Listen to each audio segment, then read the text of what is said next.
ETF index mutual funds నేర్చుకుని stock మార్కెట్లో రాణించాలనుకుంటున్నారా? వెంటనే ఈ నెంబర్కి కాల్ చేయండి. నమస్తే అమ్మా. నమస్తే. అమ్మా, ఇంట్లో ఎటువంటి దేవుడి ప్రతిమలు ఫొటోస్ పెట్టుకోవచ్చు? దీనికి ఏమైనా అసలు నియమం ఉందా? దేవుడి ఫోటోలు ఎలా పెట్టుకుంటామన్న దాని మీద ఆధారపడి ఉంటుందమ్మా. దేవుడి గదిలో పెట్టి పూజ చేస్తున్నామా, అలంకారంగా పెడుతున్నామా? రెండు ఉన్నాయి కదా. అవునవును. మనకి దేవుడి గదిలో దేవుడి మందిరంలో పెట్టుకుని పటమే కాకుండా క్యాలెండర్ల మీద వాటి మీద వచ్చిన అందంగా ఉన్నాయి ఇంట్లో చాలా చోట్ల పెట్టుకుంటున్నాం. అలా ఎక్కడ పడితే అక్కడ అందంగా అలంకారంగా ఉండేది మనకి నచ్చినవన్నీ పెట్టుకోవచ్చు. కానీ పూజించటానికి పెట్టుకోవాల్సిన వాటివి మాత్రం కొన్ని నియమాలు ఉన్నాయి. ఏమిటి అంటే, విగ్రహం గనక అయినట్టయితే ఇంతకన్నా ఉండకూడదు. మన బొటన వేలు ఈ మొదటి కణుపుందే, అంతకన్నా పెద్దది ఉండకూడదు. ఇంత ఉంటేనే దానికి బోరుడు నైవేద్యం పెట్టాలి. విగ్రహం పెరిగిన కొద్దీ నివేదనలు ఎక్కువ అవుతాయి. అందువల్ల అంత పెద్దది పెట్టుకోకూడదు. చిన్న చిన్నగా ఉండొచ్చు. పైగా బోలుగా ఉండకూడదు. సాలిడ్గా ఉండాలి ఏది పెట్టుకున్నా.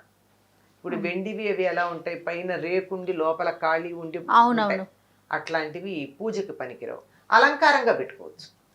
ఇప్పుడు షోకేసుల్లో పెట్టుకోవచ్చు అండి. కృష్ణుడు బొమ్మ చాలా అందంగా ఉంటుంది. ఎన్ని రకాల కృష్ణుళ్ళు ఉన్నారో, వినాయకుడివి ఎన్ని రకాలు ఉంటాయో అవన్నీ అందంగా ఉంటాయి. నృత్య గణపతి, సంగీత గణపతి, ఇలాంటివి ఇవన్నీ అందంగా ఉంటాయని చెప్పి ఇంట్లో అలంకారంగా గోడల మీద కానీ షోకేసుల్లో కానీ పెట్టుకుంటే అసలు వాటికి ఎటువంటి తప్పు లేదు, ఏమీ లేదు. కానీ పూజ చేయడానికి పెట్టుకునేటప్పుడు మాత్రం బోలుగా ఉన్న విగ్రహాలు పనికిరావు. పెద్ద విగ్రహాలు ఉంటే నివేదన ఎక్కువ చేయాలి గనక మనలాంటి ఇళ్లలో పెట్టుకోవడం అంత శ్రేయస్కరం కాదు. అమ్మ, మట్టివి దొరుకుతాయి కదా, ఇప్పుడు లక్ష్మీదేవి ప్రతిమలు అలాంటివి మట్టితో చేసినవి ఉంటాయి. అవి కూడా దానికి కూడా లెక్క ఉందా సైజు? దానికి లెక్కలేదమ్మా. అసలు అవి మనం మామూలుగా దేవుడి గూట్లో అవి పెట్టుకుని పూజ చేస్తామా? చెయ్యం కదా. సాధారణంగా చెయ్యం. వాటిని ఏమిటి, పూర్వకాలం అయితే ఇలాంటివి ఎక్కువ లేని రోజుల్లో ఏం చేసేవారు, ఇంట్లో ఒక గూడు పెట్టి ఆ గూట్లో ఈ ముఖ్యంగా రాముడు, సీత, లక్ష్మణుడు వీళ్ళ విగ్రహాలే పెట్టేవాళ్ళు. అవి ఎక్కువగా ఉండేవి. అవి అక్కడ పెట్టుకునేవారు. ఎవరైనా ఇష్టం ఉంటే దానికి ఓ పువ్వు పెట్టడము, ఓ దీపం పెట్టడము చేసేవాళ్ళు, లేకపోతే లేదు. ఎందుకంటే రోజు పూజ చేయం కదా వాటికి. ఓకే. రోజు పూజ చేసుకునేటటువంటి విగ్రహాలు మాత్రం చిన్నవే ఉంటాయి. మిగిలినవి అలంకారమే. అలాగే ఫోటోలు కూడా అనేక రకాలైనటువంటి ఫోటోలు. అసలు దేవుడి గది ఎంత ఉంటుంది, ఎన్ని ఫోటోలు పెట్టగలరు? అందుకని మీ ఇష్టదైవానికి సంబంధించినటువంటి ఫోటో ఏదైనా పెట్టుకోండి.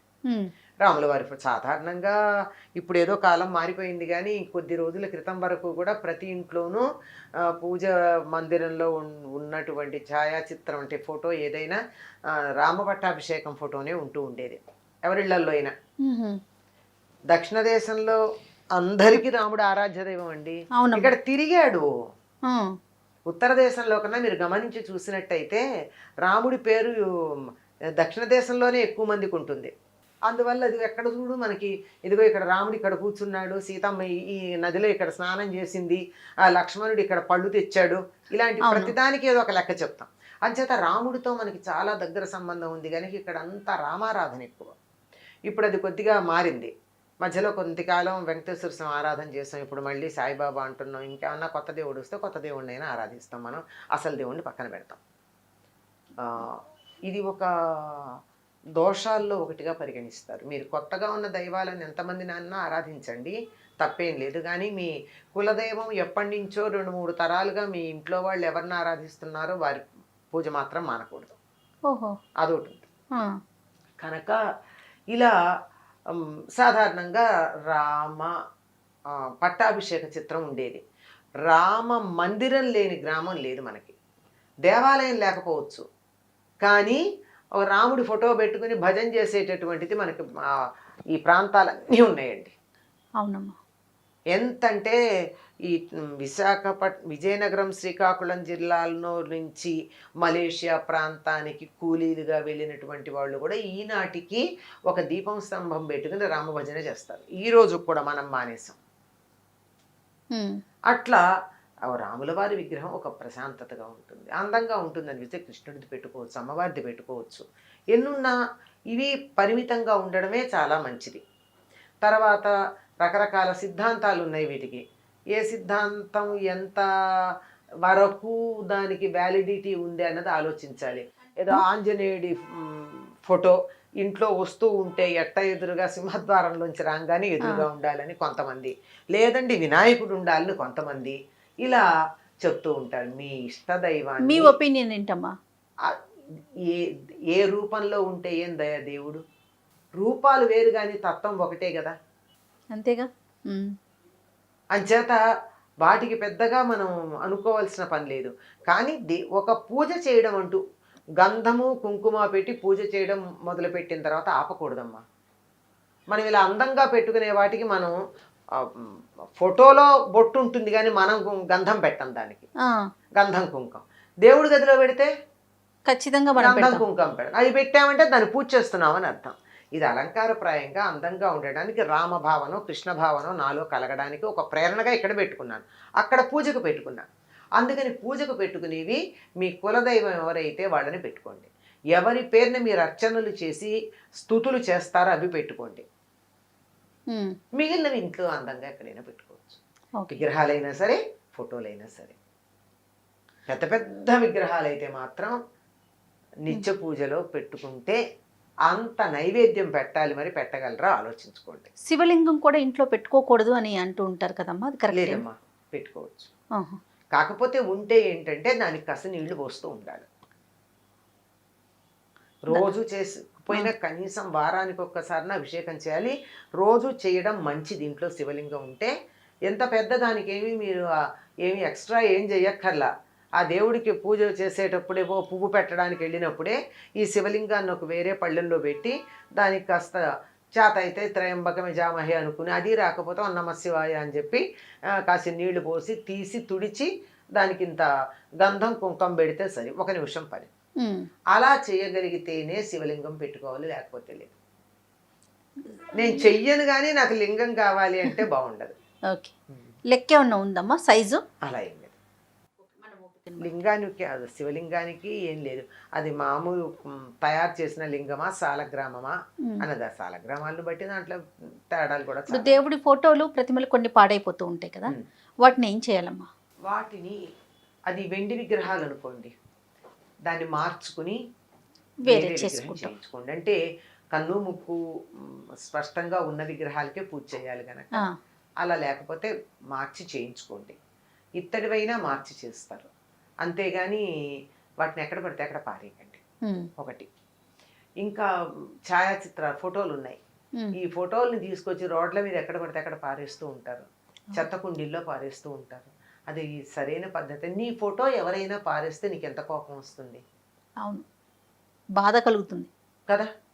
మరి దేవుడిని నువ్వు పూజించే దేవుడి ఫోటోని ఎలా పారేస్తే అది సరైన పద్ధత? దానికో పద్ధతి ఉంది. అసలు దేవుడి గుళ్ళో వదిలేసి వస్తూ ఉంటారు. ఏం చేయాలి, ఏం చేసుకుంటారు దేవుడి గుళ్ళల్లో వాళ్ళు? అవును. అందుకని వాటికి ఏమిటంటే చక్కగా వాటిని తీసుకుని వెళ్ళి ప్రవహిస్తున్నటువంటి నదిలో వాటిని పూజించి పసుపు కుంకుమ అక్షతలు కుంకుమ మొదలైన పువ్వులు వేసి వాటిని పూజించి వాటిని ప్రవహిస్తున్న నది నీటిలో వదిలిపెట్టడం ఒక పద్ధతి.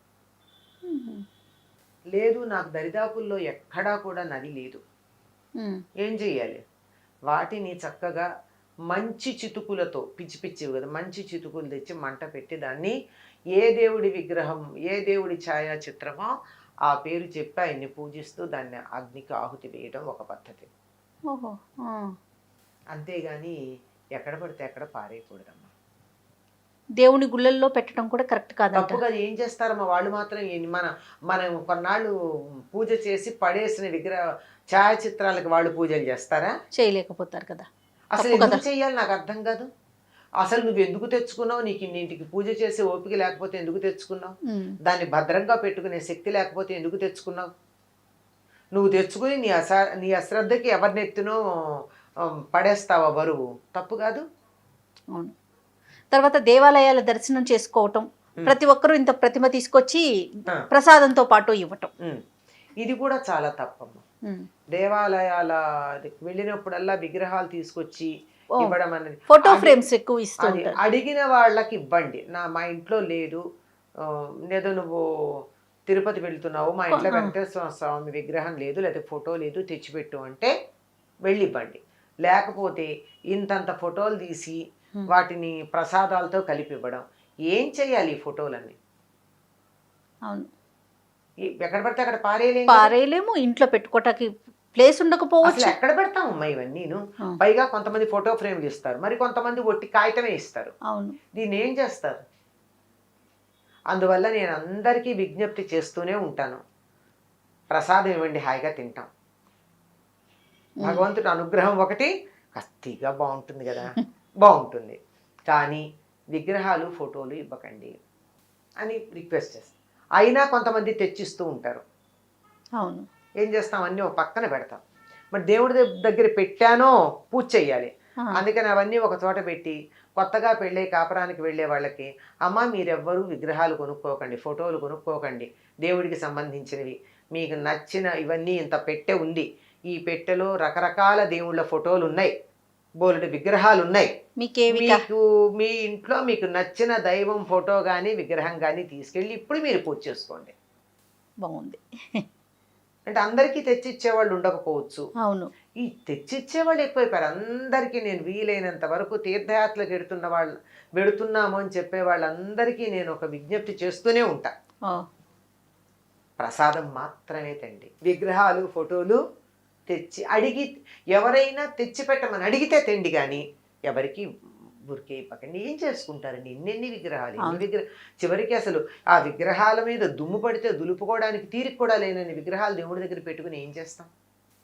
చక్కగా కొన్ని పెట్టుకోవటం, శ్రద్ధగా పూజించడం. ఒకటో రెండో మీకు ఎంత ఓపిక ఉంటే అంత, ఎంత చేయగలిగితే అంత. అలానేనమ్మా, తప్పకుండా. నమస్తే. ఇక ఈ వీడియో కనుక మీకు నచ్చినట్లయితే లైక్ చేయండి, షేర్ చేయండి. మరిన్ని వీడియోస్ కోసం మా ఛానల్ని సబ్స్క్రైబ్ చేసుకోండి.